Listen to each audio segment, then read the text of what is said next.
Surat ACB પોલીસે ડ્રગ્સના ગુનામાં wanted વિરામણીને તમિલનાડુથી પકડ્યો. મંદિરમાં ઉપાસક બન્યો હતો. સુરતમાં વર્ષ 2020ના સુરત ક્રાઇમ બ્રાન્ચના એમડી ડ્રગ્સના ગુનામાં ફરાર આરોપી વિરામણી ઉર્ફે અન્ના ઉર્ફે પાંડુરંગા આંડિયાપાનની ધરપકડ કરવામાં આવી છે. વિરામણી પેરોલ જમ્પ કરીને ભાગી ગયો હતો, પરંતુ તેની સામે ગત વર્ષ 2023માં લાજપોર જેલમાંથી એમડી ડ્રગ્સની ફેક્ટરી ચલાવવાના કેસમાં પણ ક્રાઇમ બ્રાન્ચે ગુનો નોંધ્યો હતો. આ ગુનામાં વોન્ટેડ વિરામણી તમિલનાડુના એક મંદિરમાં છુપાયો હતો અને ઉપાસક બની લોકોનું ભવિષ્ય જોવાનું કામ કરતો હતો. ક્રાઇમ બ્રાન્ચના ડીસીપી રૂપલ સોલંકીનું કહેવું હતું કે આરોપી ફરાર થયા બાદ તમિલનાડુના શિવાગંગા જિલ્લાના વેલનગુડી ગામમાં આવેલા કાલ ભૈરવ મંદિરમાં ઉપાસક બની ગયો હતો. જ્યોતિષ વિદ્યા હાંસલ કરી મંદિરમાં આવતા ભક્તોના ભવિષ્ય જોવાનું કામકાજ કરતો હતો. તેની ઓળખ બદલીને તેની આડમાં છુપાઈને પોલીસ ધરપકડથી બચવાનો પ્રયાસ કરતો હતો. અગાઉ ક્રાઇમ બ્રાન્ચે ડુમસ ખાતેથી 1011.82 ગ્રામ એમડી ડ્રગ્સનો જથ્થો ઝડપી પાડ્યો હતો. તે કેસમાં 1 કરોડથી વધુના મુદ્દામાલ સાથે 18 આરોપીઓની ધરપકડ કરી હતી. આરોપીઓ પૈકી સલમાન મોહમ્મદ, હનીફ ઝવેરી અને મનોજ લક્ષ્મણ પાટીલ પેરોલ પર ફરાર હતા. તેમાંથી સલમાન ઝવેરીની વર્ષ 2023ના જૂન માસમાં ક્રાઇમ બ્રાન્ચે બિહારમાં નેપાળ બોર્ડર નજીકથી ધરપકડ કરી હતી. આ કેસમાં જ મનોજ પાટીલ સહિત અન્ય આરોપીઓને થાણે ક્રાઇમ બ્રાન્ચે 55.53 લાખના એમડી ડ્રગ્સ બનાવવાના મુદ્દામાલ સાથે ઝડપી પાડ્યા હતા. મનોજ લક્ષ્મણ પાટીલ અને વિરામણી અન્નાએ વર્ષ 2020માં મહારાષ્ટ્ર રાયગઢ ખાતે એમડી ડ્રગ્સ બનાવવાની ફેક્ટરી નાખી હતી. તે વખતે બંને આરોપીઓ સુરતની લાજપોર જેલમાં બંધ હતા. જેલમાં હતા ત્યારે વિરામણી અન્ના, ઘનશ્યામ મુલાણી, સુનિલ કૌશિક, ગજાનન શર્માએ મળી એમડી ડ્રગ્સ બનાવવાની ફેક્ટરી નાખવાનું કાવતરું રચ્યું હતું. દરમિયાન વિરામણી અન્ના પેરોલ જમ્પ કરી લાજપોર જેલમાંથી ફરાર થઈ ગયો હતો. સુનિલ કૌશિક, ગજાનન શર્મા જેલમાં રહી મોબાઈલ ફોનથી બંનેના સંપર્કમાં હતો. હરિયાણા ખાતેથી પોતાના પિતા ગજાનન શર્મા પાસેથી એમડી ડ્રગ્સ બનાવવાનું રો મટીરિયલ મંગાવ્યું હતું. રાજસ્થાનના પાલી જિલ્લાના પાટી ગામમાં રો મટીરિયલ સંતાડાયું હતું. જે બાદ વાપી વિસ્તારમાં એમડી ડ્રગ્સ બનાવવાની ફેક્ટરીની શોધમાં હતા ત્યારે સુરત ક્રાઇમ બ્રાન્ચે રાજસ્થાન પોલીસને સાથે રાખી રાજસ્થાન ખાતેથી એમડી ડ્રગ્સ બનાવવાનું 10 કિલો રો મટીરિયલ કબજે કર્યું હતું. સુનિલ કૌશિકના મોબાઈલ ડેટા વિરામણી સુધી લઈ ગયા હતા. જેલમાંથી પેરોલ કરી ફરાર થઈ ગયેલા ઘનશ્યામ મુલાની ધરપકડ કરી હતી.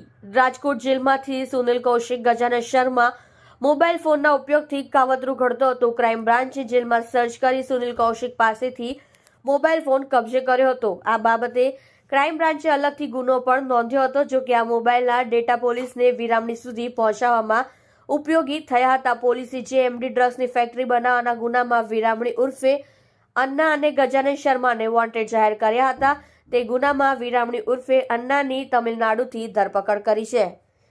તમે જોઈ રહ્યા છો કેપી ન્યૂઝ ચેનલ રાહિલ શેખની સાથે. 2020માં એક ડીસીબી પોલીસ સ્ટેશનની અંદર એમડીનો ગુનો દાખલ થયેલો. આશરે 1000 ગ્રામ જેટલું એમડી હતું અને એની અંદર ટોટલ 18 આરોપીઓને પકડી પાડવામાં આવેલા, જેમાંથી એક સલમાન ઝવેરી હતો, એક અન્ના કરીને આરોપી હતો, એક પાટીલ, મનોજ પાટીલ કરીને આરોપી હતો. આ રીતે 18 આરોપીઓની જે તે ગુનામાં ધરપકડ કરવામાં આવેલી.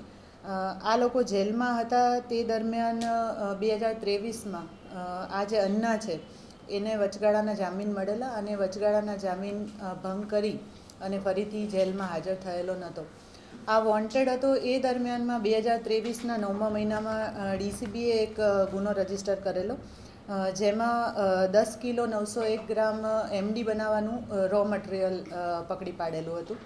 આ ગુનામાં પણ આ જે અન્ના છે એ વોન્ટેડ થયેલો અને એની હકીકત એવી હતી કે આ અન્ના છે એ ઘનશ્યામ મુલાણી અને સુનિલ શર્મા આ લોકો જેલમાં હતા અને જેલમાં એ લોકોએ એમડી બનાવવાની ફેક્ટરી નાખવાનું કાવતરું ઘડેલું. એમાંથી જ્યારે આ પેરોલ જમ્પ કરીને બહાર હતો એ દરમિયાનમાં એણે બહારથી મદદ પ્રોવાઈડ કરી અને હરિયાણાથી સુનિલ શર્મા છે એનો ફાધર ગજાનન શર્મા પાસેથી એમડી બનાવવાનું મટીરિયલ મેળવી અને રાજસ્થાનના પાલી જિલ્લામાં સંતાડી રાખેલું હતું આ ઘનશ્યામ મુલાણી છે એ પણ એક મર્ડરના ગુનામાં હતો અને એ પણ પેરોલ જમ્પ કરીને ભાગી ગયેલ હતો અને ડીસીબીએ ઓફેન્સ રજિસ્ટર કરી અને જે તે વખતે ઘનશ્યામ મુલાણી અને સુનિલ શર્મા છે એની ધરપકડ કરેલી અને આ અન્ના એ ગુનામાં પણ વોન્ટેડ હતો.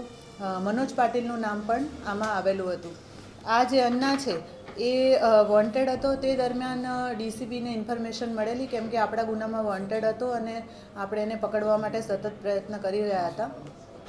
તો અમારી ટીમને ઇન્ફોર્મેશન મળેલી કે આ તામિલનાડુ જેનો શિવગંગા ડિસ્ટ્રિક્ટ છે એમાં સેવિનપટ્ટી કરીને ગામ છે એ ગામમાં છે એ હકીકત આધારે આપણી બે ટીમો ત્યાં ગયેલી અને તેને પકડવામાં આપણને સફળતા મળી છે. આ જે આરોપી છે એ ત્યાં જ્યોતિષ વિદ્યાનું કામ કરતો હતો અને મંદિરની અંદર પૂજારી તરીકે રહી છુપા વેશે રહી અને અત્યાર સુધી નાસ્તો ફરતો હતો. આ આરોપીને પકડી પાડ્યો છે. સાથે સાથે જે મનોજ પાટીલ 2023ના ગુનામાં વોન્ટેડ છે એ પણ મહારાષ્ટ્રમાં એમડીના જ ગુનામાં પકડાયેલો છે, જેલમાં છે, જેની પણ આપણે આગળ કસ્ટડી મેળવીશું. મેડમ, સચિનમાંથી જે ડ્રગ્સ પકડાયેલા શું છે? અત્યારે વધારે ઇન્ફોર્મેશન નહીં આપી શકું પણ 500 ગ્રામ એમડી પકડાયું છે અને વિગત પછીથી કાલે આપીશું.